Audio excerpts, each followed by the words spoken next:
Pinter of Ball State. He's one of my favorite sleeper linemen here. For those that slept on Danny Pinter, He can really move. a strong performance at the NFL Combine served as their wake-up call.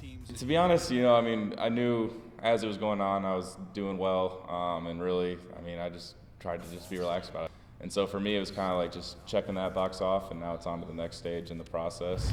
4.94, sure can. The Ball State offensive tackle flashed his athleticism, running the second fastest 40-yard dash among O-linemen, also placing in the top 3 in the 3-cone drill and the 20-yard shuttle. You're training for it, and so it's like, you know what you're capable of, and now you just got to go do it. And so I felt good going in about it, and at the same time, that stuff doesn't really matter to me. I think the biggest thing is hard work, and that's something that, I know that's what's gotten me to this point, so that's I don't care whatever the odds say, that's just what I'm going to keep emphasizing. That penchant for hard work is what allowed Pinter to carve out a successful career at Ball State. Just 5 years ago, Pinter stepped foot in Muncie, a 250-pound tight end. He leaves a 300-pound All-Mid-American Conference first-team member. And while he impressed at the Combine, the work doesn't stop, although it will now look slightly different.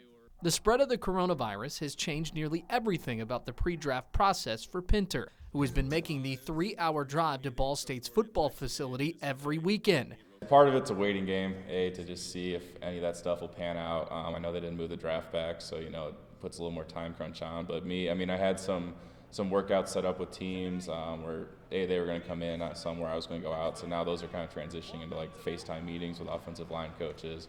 Really, it's just about being flexible.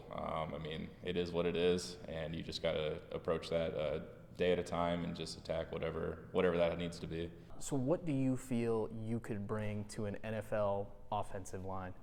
Yeah, first, leadership is something that I think I've grown a lot at Ball State. I think I was one of the main team leaders, so I know I could bring that aspect and my work ethic. And then in terms of playing, I feel like I'm pretty athletic for the offensive line, and just I play with a lot of passion because the game means a lot to me, and I think when I'm out there, you can see that in the way I play. Which would make hearing his name called on draft weekend all the more special. It would mean a lot. It'd certainly be a big moment for me. Just kind of a culmination of all the hard work over the last couple of years.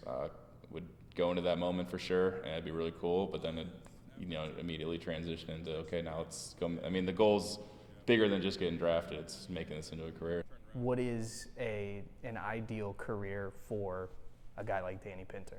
It's hard to say because I kind of take things just a day at a time.